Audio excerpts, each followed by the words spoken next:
This is Support is Sexy, episode 44 with Sylvia High, founder and CEO of Aiming High Inc. and creator of the I Am Woman Conference. Welcome to the Support is Sexy podcast. I'm your host, Elayne Fluker, entrepreneur, author, producer, and founder of Chic Rebellion Media. 5 days a week, Monday through Friday, I talk to women entrepreneurs who share their journeys and the true stories of their wins and their lessons and give you insight and inspiration to take your business and your life to the next level. Here we go.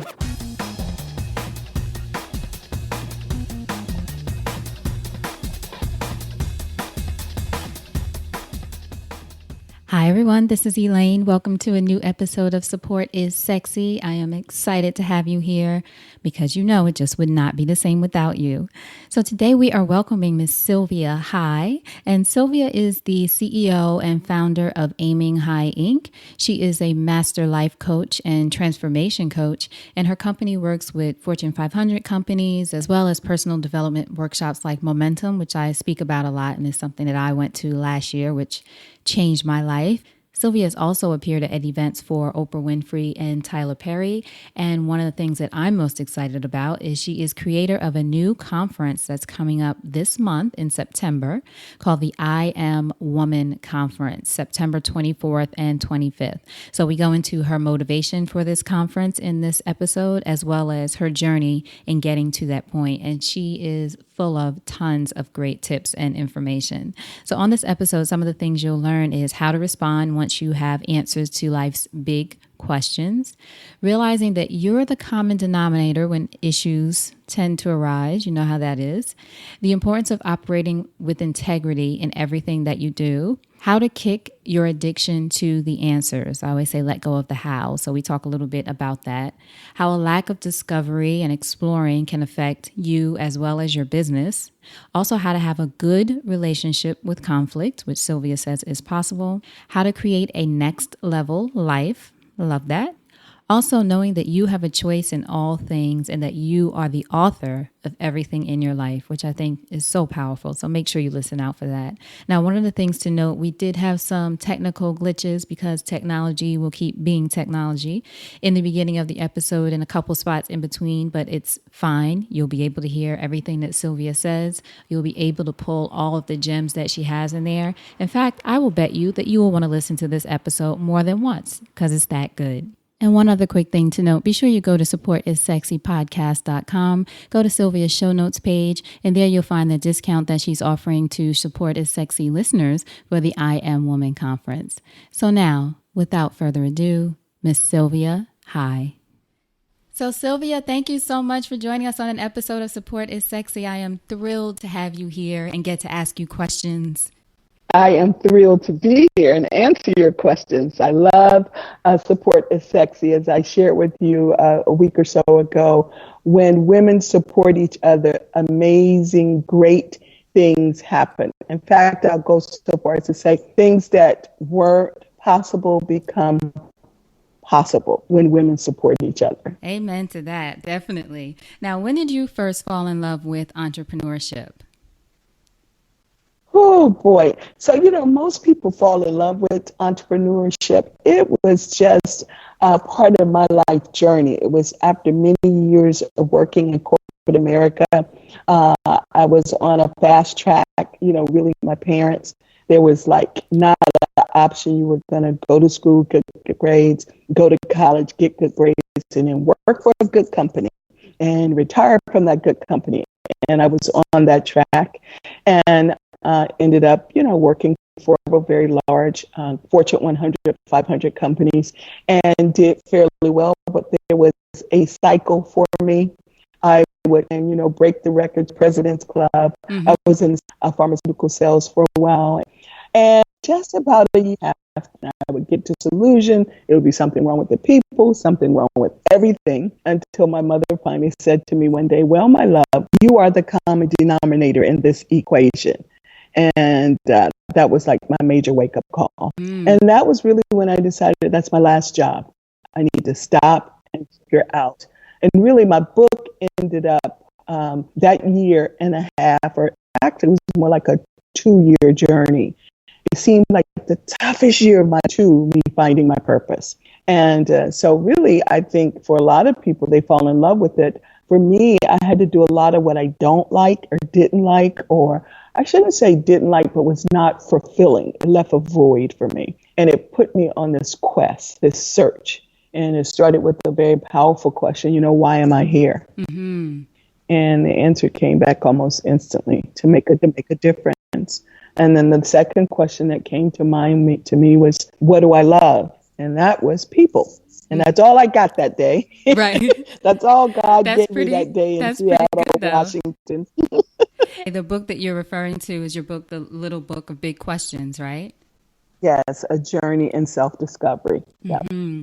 Now, was it hard for you to step away from something you had known for so long, like you mentioned with corporate America, and especially you were performing so well and doing so well? And yeah, for me, not so much. Mm-hmm. Yeah, that old saying, sick and tired of being sick and tired. I think I was spiritually tired and bankrupt. And no. So the answer to that question is no. For some people, it's hard because they're in the middle of, enjoying a bit of what they do, or really tied to the benefits. But the pain had outweighed the benefits. So for me, it was hard to walk away. Right. Now, what was the questions I know was part of your first step, but what was, I guess, your second step when you decided to make that transition into creating a business or something for yourself that really honored what the answers to those questions were? Well, I said no. Because my pattern was this. I'd work a year and a half, like I said, would have a great record with whatever the organization was, and then start petering out. And then I would go to a headhunter, and within a month or two, I'd get a better job, making more money with more benefits, like that. So after I had noticed, not me noticed, but my mother pointed out to me, hey, you're the common denominator. That was really the time that I knew it was time to stop. Because when I think back on it, actually, it was more like a 6-year period of stopping and starting and quitting, and in some cases getting fired, and it was like, whoa, what's going on? When she said that was the piece. So to answer your question, the first thing I did was ask those 2 questions. And I don't want to say that I asked those 2 questions. I believe God asked me those 2 questions. And then secondly, now as I'm looking back, given the work that I do now for the last 20 years, I really began to operate inside of integrity, my personal integrity with what mattered to me. So that really became a series of powerful questions. Why am I here? What do I love? What would I do for free? So I started doing a lot of soul searching, I guess, in one word would be the first step. I didn't take a job for a month or 2. I said, you know what, I'm not going to even look for a job. I'm just going to give myself some time to recharge, renew, and be in discovery. And so I did that for about a month or 2. Then the funds start to get low, and I go, now reality is kicking in. Right. And I almost start to run back to what I knew, which was I could get me another sales job with a new company car with better perks. But thank God I listened to my heart and my spirit, and I didn't that time. So I would say asked a lot of questions, soul search, gave myself a chance to renew. And then I came back to those first 2 questions, to be honest. Why am I here and what do I love? And it was people. And then the next thing I got clear about is that I wanted to make a difference, because all the I used to make great bonus checks. And what I discovered is that I was not motivated by money or external competition. So that was a very big aha. I couldn't find, it was never enough. So I started to go, okay, well, when are you most alive? So when I'm with people, I'm most alive. And making a difference, I'm most alive. So those 2 questions were really clear. And then the big... Go ahead. And then the big question was, okay, what the heck do you do with that? Right. How do you turn that into something that you can work with? Yeah, was the next thing. I had no idea. I didn't know all the stuff I know. It was just like, okay, I love people. I want to make a difference. What the heck can I do? And I'm really going to date myself. I looked in the paper And there was a little teeny weeny ad about 4 lines long, right? That said facilitator for weight loss. And I said, I wasn't even sure what facilitator meant. I said, let me double check, make sure that means teaching. And it was. And so I got a part-time job, went and interviewed at a place called Nutrisystem. They are now online, but they were live and they had centers all across the country, and began to teach behavior modification classes on how to lose weight while I was gaining weight, mind you. All of my clients were losing like crazy.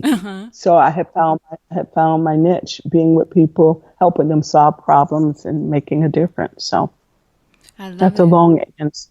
No, but that's a good answer. And it's important. I think that's why I wanted to get to that, the importance of asking yourself those questions and giving some space as much as you can for the answer to come. Because I know sometimes people, and myself, sometimes I'm guilty of this too. You want the answer right away, or you want to know what the next move is right away. Or even if you know the answer to what you love, it's sort of, okay, how do I create that? I need to know that right away. And giving yourself space to sort of discover all of those things.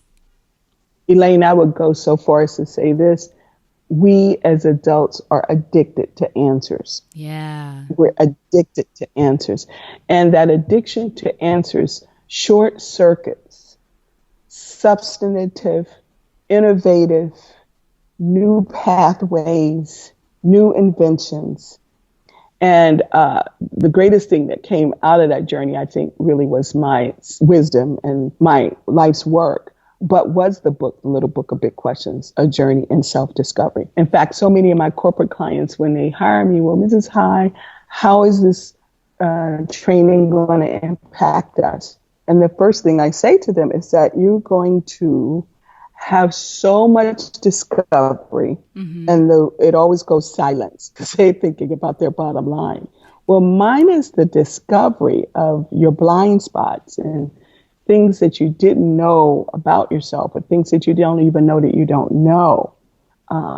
You really don't have access to new possibilities. All you can do is rehash old wisdom and come out with what I call a more, better, different life. More people's lives, year in, year out, day in, day out, is 10% better, 10% different. More, better, different. But breakthrough, like real breakthrough in effectiveness and in achievement and new ground, only comes from discovery. Right. And minus discovery, you're going to get pretty much what you've always gotten. You get to a point and you kind of peak out. Right. But, so that's... And that's and in the case of really a company, critical. it stops. I believe it's essential. Right. And for companies, it stops. In their case, as you mentioned, with bottom line, that means no growth, which is what most companies are all about. Right. Absolutely. And you know what? Even if they manage to grow financially, they're going to be stunted in other ways. The environment will be stale, or the relationships will be stale. It's not the go-to place. People are not like excited about coming to work.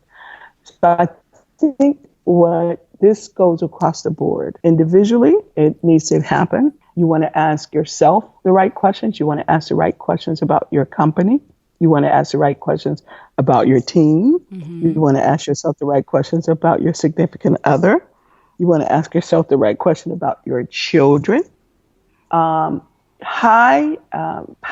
questions get you high-yielding answers. They ask you to take new committed actions. Psychological analysis questions: what's wrong with me? Oh my God, how come I keep doing it this way? Why am I this way? None of that stuff gives you any new information.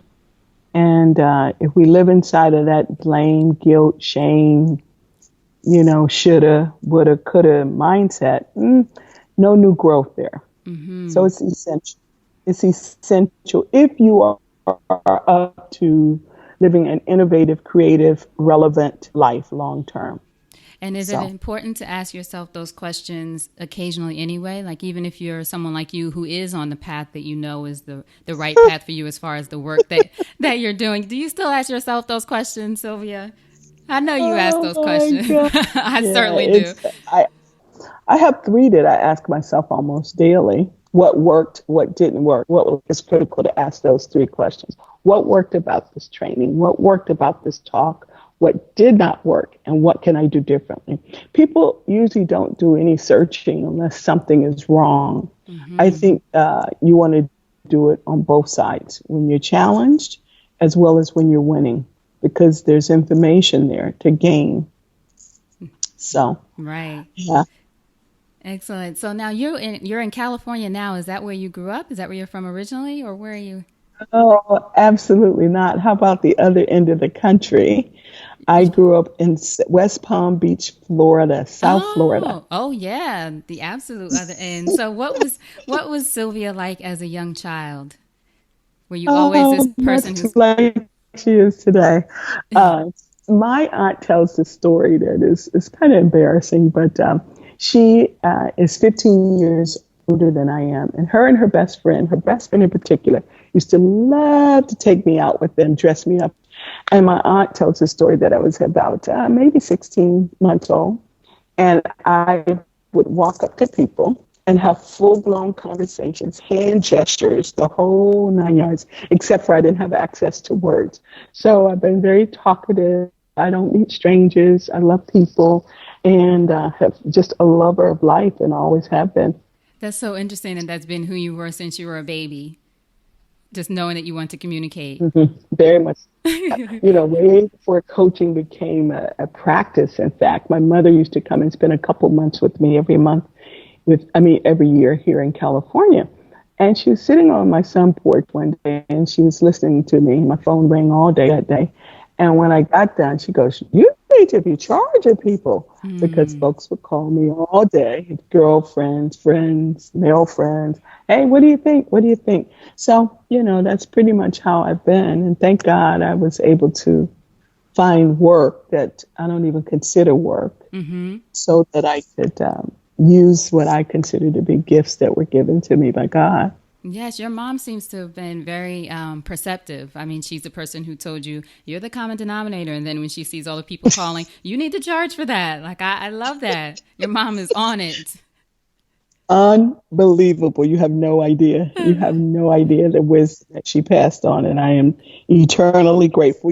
I thought it was a cliche for years when you would hear people say your parents get smarter as you get older. Well, it's true. It's true. She used to say common sense isn't so common. Right. If you can have book sense is great. Mommy wants you to have both. Mama wants you to have both. Right. But if you can only have one, get that common sense. You can make anything work with that, so. I love it. Now, would you say that your mom was one of your greatest influences? By far. By far. There's some other people that I admire, but the greatest influencer is my mother by far. Who are some people that you admire? Oh, well, the list is long. One of my faves, of course, is Oprah Winfrey. Of course, I love her story. And, it's one of those miraculous stories, if you ask me, to come from where she's come from and to have attained what she's attained. And right next to her, I would say Tyler Perry. I love President Obama. I, studied and really loved Mother Teresa. Some of the people that a lot of people admire, but Mother Teresa in particular, most people only know about her humanitarian work. Nobody understands the powerhouse that she was and her ability to negotiate and to procure large buildings and all kinds of things for her mission.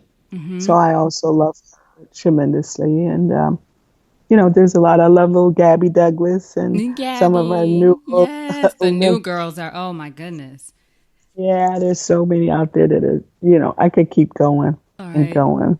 Now, your company, Aiming High, works with large and small companies in many areas, including, I noticed one of the areas was conflict resolution or conflict management. Yes. What do you think? Absolutely. What are one of the best pieces of advice that you have on resolving conflict, especially for women? I ask because I know sometimes, and I just spoke to someone before you about this, we tend to internalize everything or take it, quote unquote, personal before we even try to resolve whatever it is, whether it's through work or other ways. But do you have one piece of advice that you offer people to look to first? Well, I have a couple. I think one, your relationship with conflict has to be healthy. And by that, most people uh, don't necessarily have a good relationship with conflict. They see it as bad or like, oh my gosh. Conflict simply means two people have a different point of view, Mm-hmm. one. So when you can take it as that myself and this person or myself and this organization simply have a different point of view. So keep the emotions low and the logic high. And how you can do that is depersonalize it, yet own your feelings around it. So what are the facts? What are my feelings? Going Mm-hmm. to keep those very separate. Facts are they did not give me my promotion. My feelings about it is I feel slighted and hurt. So you want to keep those two things very separate. Three, what is it that I most want to communicate with the person or the organization that I'm in conflict with? What is the bottom line message? Mm-hmm. So that you're guided by that. Four, I would say you want to once you're in a dialogue with the person, you want to have some generous listening. So no, just talk, talk, talk. You got to hear their point of view so you can get some clarity around it. And lastly, is a piece that I love by Stephen Covey. He used to say, be willing to be influenced. Mm-hmm. In other words, don't get so righteous and so positioned that you can't hear what the other person is saying, and therefore there's no access to a new possibility. So that's what I would say about conflict. Yeah, so don't be closed off to the possibility that they may have a point, basically, even if you That's don't correct. completely agree. Yep. I Yep. Some love of my it. best friends, best clients, we've had the toughest conflicts for Mm-hmm. sure. Right. But you address now. Do you, in those cases, are you the person who usually comes forth and says that you need to discuss something, or do they come to you and you just make sure you approach it, as you said, with generous listening, or how does it? Because I know, and Well, again, speaking for women entrepreneurs too, even with dealing with clients, and everyone says sometimes you have to fire your clients, but no one tells you how to do that or how to resolve an issue with the client and that kind of thing. well, the truth is, it goes both ways. Right. Sometimes I go to them, sometimes they come to me. Because oftentimes we have blind spots. We Mm-hmm. don't know that we're in a conflict or we've offended someone. I'm a pretty straight shooter, so I say what I need to say, and I don't always necessarily, although I think I'm pretty astute and connected. There's just simply times when people have certain issues around things that you're unaware of. And what's comfortable for you, it was just a statement to you, could be very offending or hurtful to someone else, right? Right. So sometimes they have to come to me because I'm clueless that we're in a conflict. And then for me, I don't really carry much because I handle it very Mm-hmm. quickly. I teach a leadership course, and one of the things that we say is within 24 hours, communicate the conflict directly to the source. I think that's key. Right. Here's the Okay. one thing that I think is essential with conflict, especially when you're in conflict. You want to make sure your come from needs to be contribution. Mm. Like, I'm looking to contribute to this person. I'm looking to solve the issue. So that I think is critical. Sometimes we're looking to get our have our say, right? Mm-hmm. Get Mm-hmm. the person told to get even to like that. So if you come from a place of contribution, then that certainly supports you, especially like I reread my emails when there's a conflict and say, okay, is what I'm saying actually going to contribute? Is it going to add? Is it going to forward the situation, or is this going to offend? One of the things that you talk about is knowing that we all wake up with a new possibility and the power of choice, which I thought was so powerful when I heard you say that. And you mentioned that we all need to be intentional about using the power of choice to create our lives and take it to a whole new level. Now, how Yeah. do we do that? That sounds perfect, but how do we? Maybe I'm not asking the right question, but this is one of my big questions. How do we do that? We know the power of choice. How do we use it intentionally to create next level Okay. lives? Okay. Fabulous. All right. So here's the thing. one of the things that we want to be aware of, or I would invite people to, or what I have learned to do through the years, is understand that I am the author of everything in my life. Mm-hmm. So that lives for me like a truth, right? Another truth I live by is that every way that I am is a choice. Every single thing that I do is a choice. There is no have to. I don't have to go to work. I don't have to take care of my kids. I don't have to pay taxes. I choose to do it. It seems subtle, but it's a game changer. When we look at things from the perspective, I have to do something versus I choose to do something, that mindset, the paradigm, the come from is like as far away as the moon is from the earth. That's how different they are. Okay. So I think really understanding that every day I have a choice. It is not true that I have to do anything. Like I live as that as a truth. Okay. So Mm-hmm. I choose to get up. I choose to go to the gym. I choose to work. In fact, and so that already just shifts the whole mindset. One. Two, there's some realities in life that we have no choice about. They just had that horrible earthquake in Italy. Yes. That happened. It's horrendous. Lives lost, the devastation. We had no choice. The earthquake happened. But there is one thing that we always have a choice about, regardless, is how you choose to relate to what has happened. And this isn't pretend like you're not sad. It is not pretending like you're not afraid. It's not pretending like there's times when you're not down. Tell the truth about what you're feeling. And then from a conscious place, just like people choose a business strategy, you can choose a mental strategy. What is the best way for me to look at? What is the best way for me to choose to relate to my current circumstance? Mm-hmm. So that one, I'm empowered, and two, I'm powerful in the circumstance. And like you said, I sorry, I was just going to say that. And like you no said, no that doesn't mean pretending that you don't feel a certain way about what has happened, but choose, absolutely right. absolutely. Absolutely. And the bigger your game of life, the bigger your vision, the more this is essential. I'm doing it right now. I mean, I can't even begin to tell you all that's on my plate. Right. I'm going tonight to a training in Oakland. I had a gazillion things to do. Now, what I really want to do in my flesh is stay right in my bed and relax and enjoy this beautiful sunshine, ride around in my little convertible in the sun. But let me Right. tell you something. I said, okay, you can choose to ride to the gym with the top back, hang out while you ride your errands, and now you got to, or you choose to, which one is it going to be?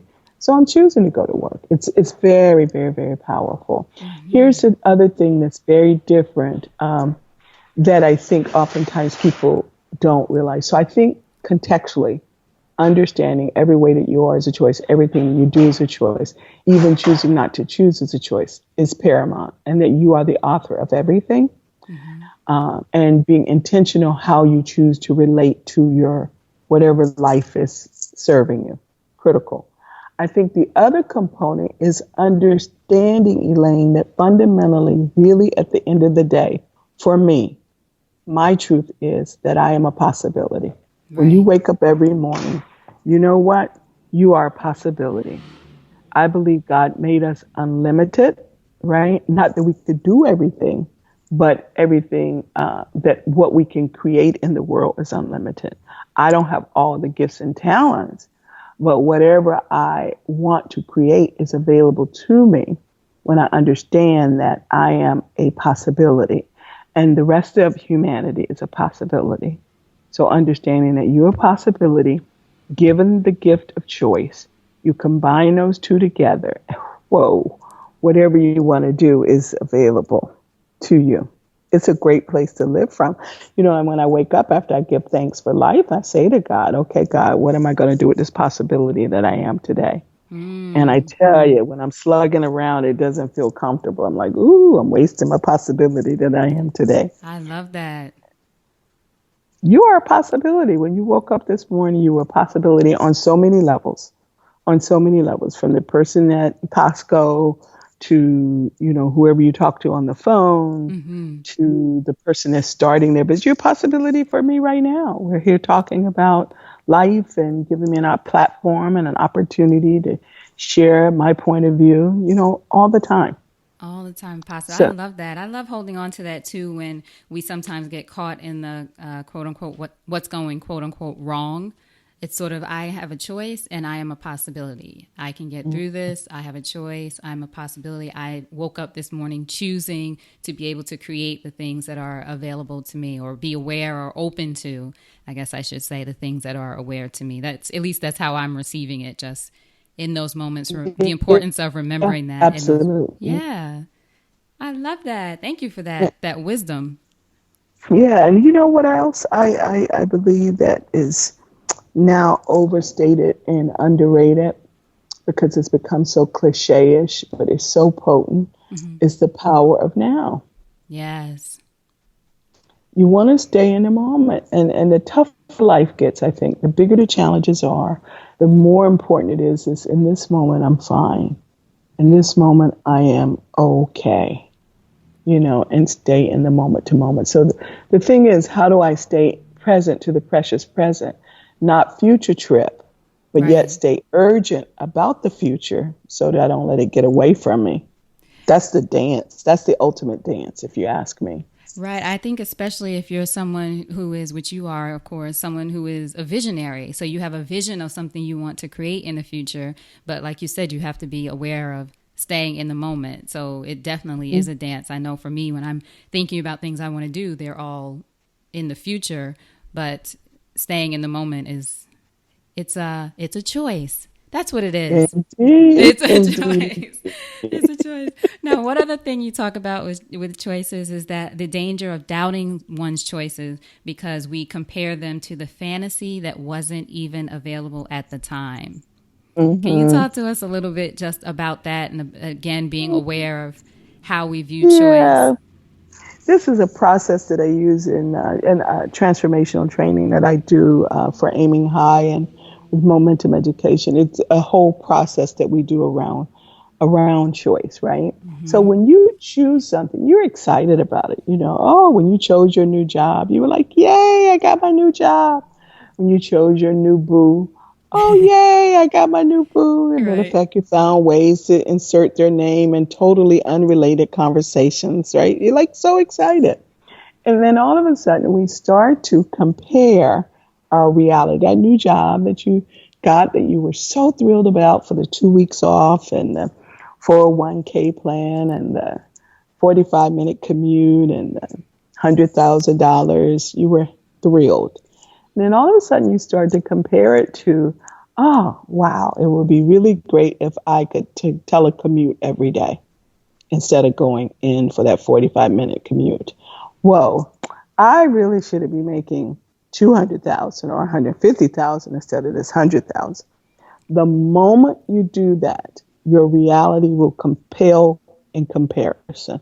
And so it no longer feels like a choice. It feels like a full-blown have to, because the comparison rips you of your gratitude.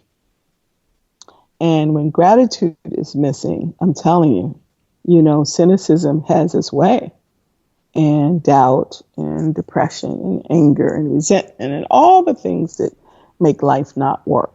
And so that's what we do. So now I'm happy with who I am, where I am. Arthur Ashe said it best. Do what you can with what you have where you are. Yes, one of my favorite quotes. Start where you are, use what you have, do what you can. I have it on my altar. Yeah, it's in my book. I write a whole thing on this in my little book of big questions. I can't wait to get it. You have to get it. Then I added to that his piece that the greatest robbers in life is wishing, wanting, wishing I was taller, taller, wishing I was thinner. Hope it doesn't work. Right. So that wishing, trying, and hoping, they Mm-hmm. do not work. So That's a. that I'm sorry. I'm I just can gonna go say on. something. Yeah. Sorry. We both like. Oh, yeah. Sorry. I'm just gonna say that's a. It's funny. That's one of the things that my mom actually says. Is she says to wish. She feels like to wish is a sin. You have to want it, have faith, and go after it. Oh, I love it. I Yes, love that's that. some mother wit from an 80-something-year-old Mm, woman from the South. So now, wow. yeah, she really, that's one of the things, many things I hold on to. Like you said with your mom, you just hold on to that wisdom that makes sense now that we're getting older. Yes. Yeah. So now, one of the things that you, thank goodness, made the choice to do is to create the I Am Woman Conference, which I want to hear all about. Now that we know your journey to this moment, tell us about the I Am Woman Conference and how, as we talked about, how it came to be, which I think is so fascinating. Oh my gosh, this is probably my new best thing in the whole wide world right now is the I Am Women's Conference. It is not a conference as you know it, Mm-hmm. first of all. I'd love to say that I came up with the idea, but it was divinely evoked in me, so to speak. I attend a lot of conferences. I speak at a lot of conferences. And I have a party at my home every holiday season, the second week of December, second Sunday of December for the last 7 years. Okay, so it started out 12 women. Now it's 50 women. We sit down to dinner, la, la, la, la, exchange these exquisite ornaments. It's this competition of who can have the best ornaments. They order them from all over the world. And then we do a wonderful gratitude piece. What I'm most grateful for this year is ... And what I'm committed to creating next year is ... Okay. So they come, we have a great time. And then they start saying, Sylvia, this is so unfair. More women need to have it. Oh my gosh. You shouldn't just do this once a year. And you hear people, but you don't hear them. I'm like, oh, yay, ha ha. Mm-hmm. But it didn't stop. And so finally I listened. I said, okay. So God, what are you saying to me? He says, have a conference, a women's conference. And it was something that a friend of mine said, very good friend. So it kind of really struck me by surprise because she really knows me, like, you know what I mean? The good and the bad kind of Yeah. thing. And she said, Sylvia, I just love coming here. I'm always inspired. I get so much done. Kick off my new year so strongly.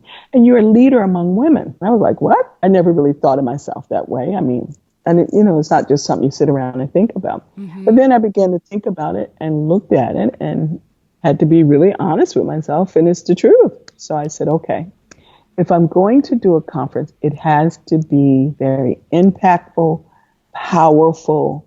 It has to go beyond feeling good. And there's a tool we use in our leadership training called Letter of Accomplishment. It deals with the whole human being. And I just had this, what I will now call a brilliant idea. God, for sure, had to give it to me. I said, I'm going to take a letter of accomplishment and turn it into a conference. So we deal with the whole woman. That's really the good news.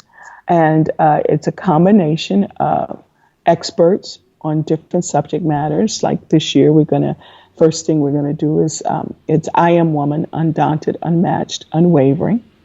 And it's real lives, real women, real power.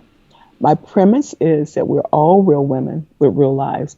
Some of us have access and have accessed our real power in certain areas more effectively than others. So let's hear from the experts in health and wellness who's accessed their real power more effectively than some of us.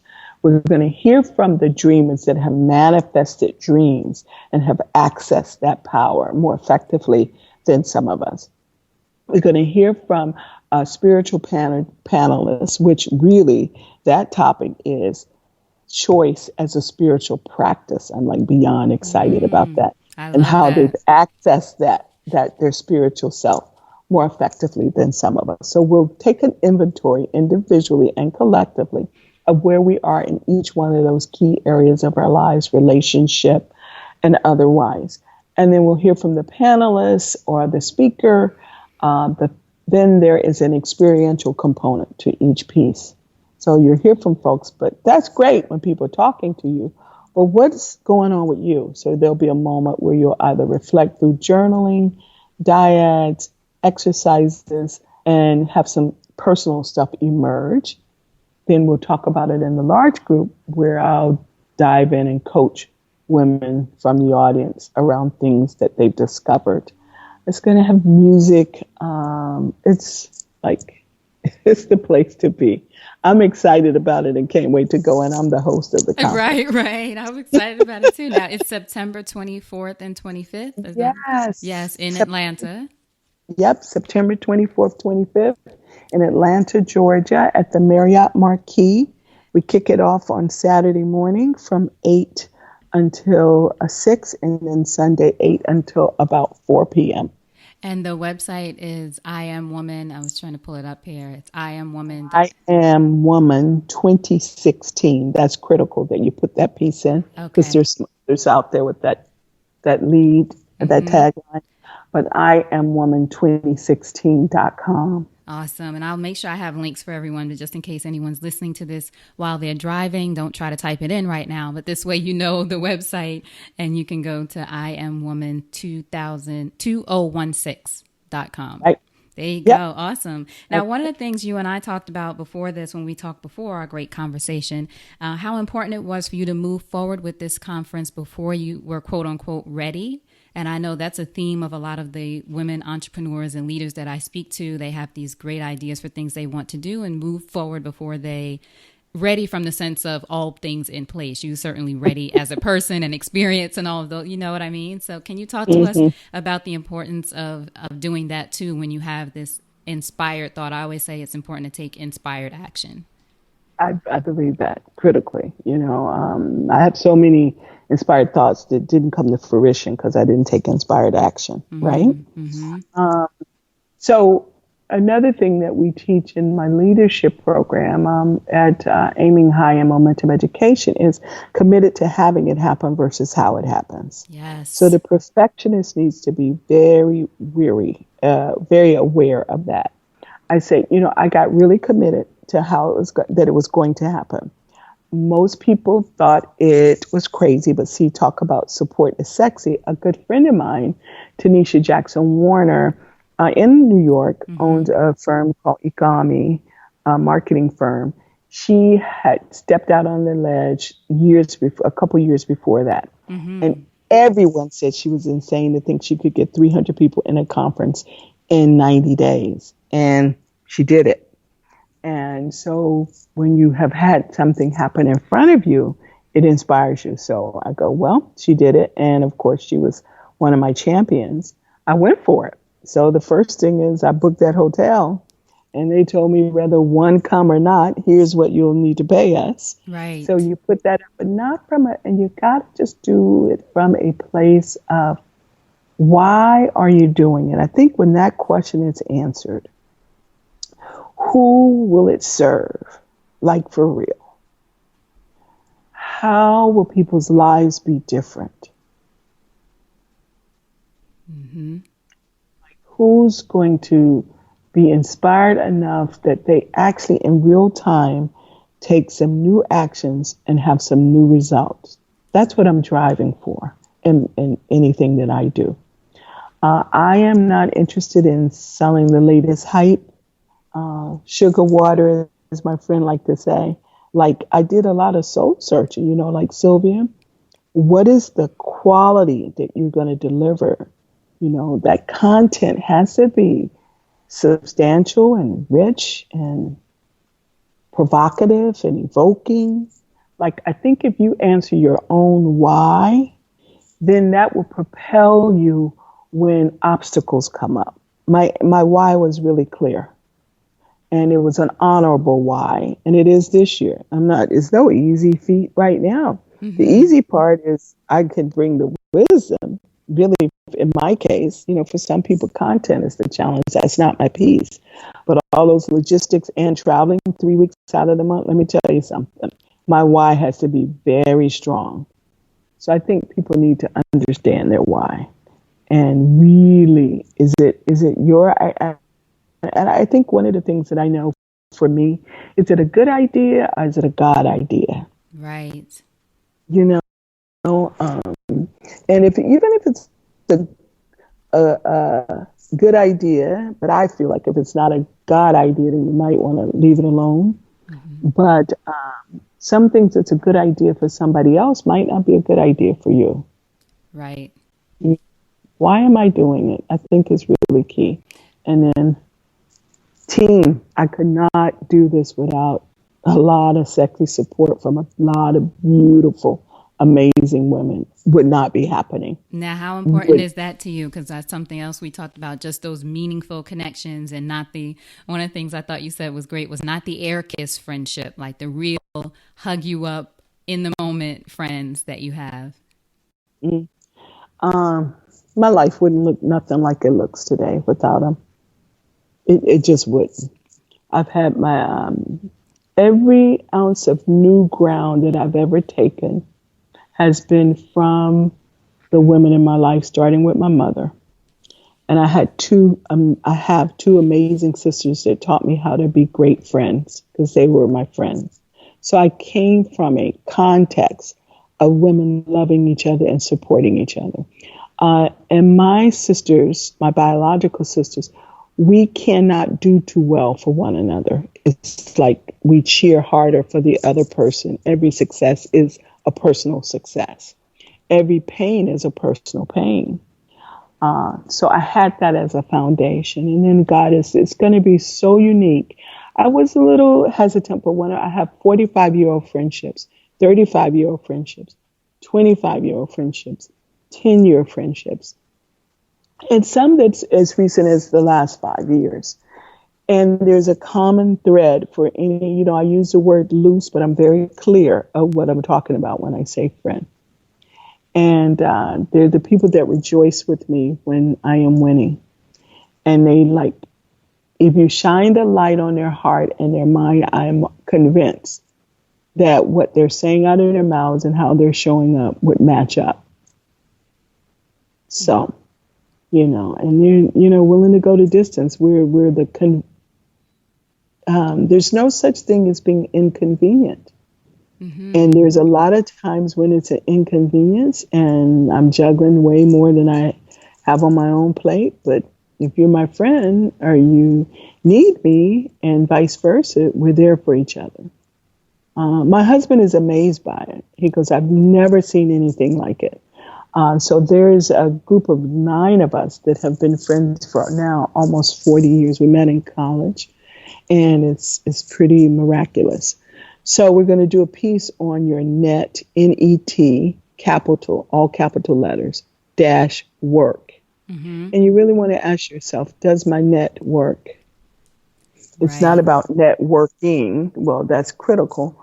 But does your net work? Mm-hmm. When your net works, there's no dream that you can't fulfill.